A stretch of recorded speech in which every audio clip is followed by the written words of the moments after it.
আসসালামু আলাইকুম। Welcome to YouTube my channel. আমি হজরত আলী।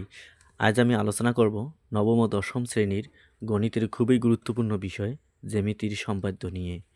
অনুশীলনী ৭.১-এর ১ নং এর চ নাম্বার প্রশ্ন। প্রশ্নে দেওয়া আছে সমকোণী ত্রিভুজের অতিভুজ ও একটি বাহুর দৈর্ঘ্য যথাক্রমে ৬ সেন্টিমিটার ও ৪ সেন্টিমিটার। ত্রিভুজটি অঙ্কন করো। বিশেষ নির্বাচন যেহেতু প্রশ্ন রিলেটেড তাই আমি লিখে নিয়েছি। মনে করি সমকোণী ত্রিভুজের অতিভুজ এ সমান ৬ সেন্টিমিটার এবং একটি বাহুর দৈর্ঘ্য এ সমান ৪ সেন্টিমিটার দেওয়া আছে। ত্রিভুজটি আঁকতে হবে। প্রথমে আমরা স্কেলের সাহায্যে অতিভুজ এবং বাহুর দৈর্ঘ্য মেপে নেব। যেহেতু অতিভুজ হলো ৬ সেন্টিমিটার, এ সমান ৬ সেন্টিমিটার এবং বাহুর দৈর্ঘ্য বি সমান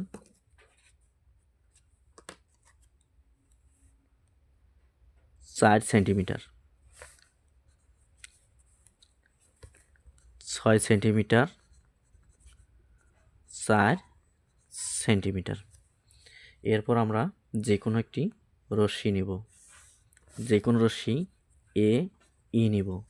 এই থেকে বাহু যেহেতু বি নিয়েছি তাই বাহু বি এর সমান করে এ বি অংশ কেটে নেব। এ বিন্দুতে এ এফ লম্ব আঁকবো।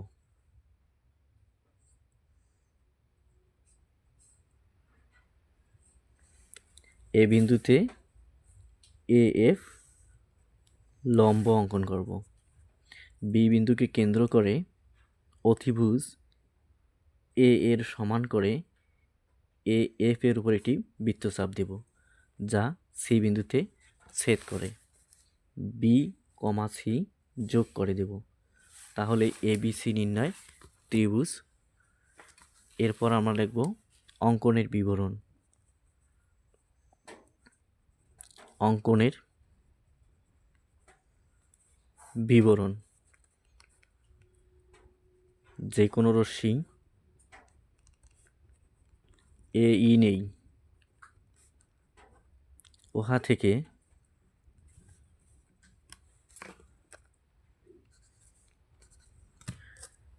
বি এর সমান করে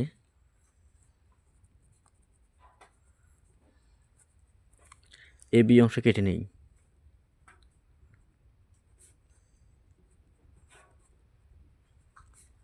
এ বিন্দুতে এ এফ লম্ব আঁকি। বি বিন্দুকে কেন্দ্র করে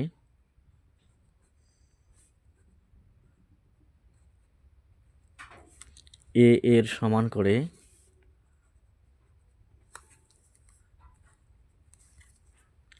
এ এফ এর উপর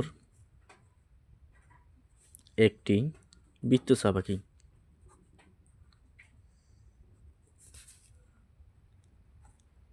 বৃত্তচাপ আঁকি যা সি বিন্দুতে ছেদ করে। বি কমা সি যোগ করি, তাহলে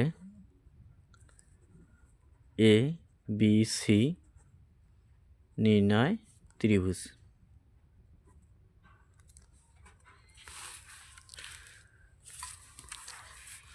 ইহাই ছিল আমার আলোচনার মূল বিষয়। পরবর্তী ভিডিওতে আমি পরবর্তী জ্যামিতি নিয়ে আলোচনা করব। আমার ভিডিওটি যদি আপনাদের ভালো লেগে থাকে তাহলে অবশ্যই সাবস্ক্রাইব করবেন। সকলকে ধন্যবাদ।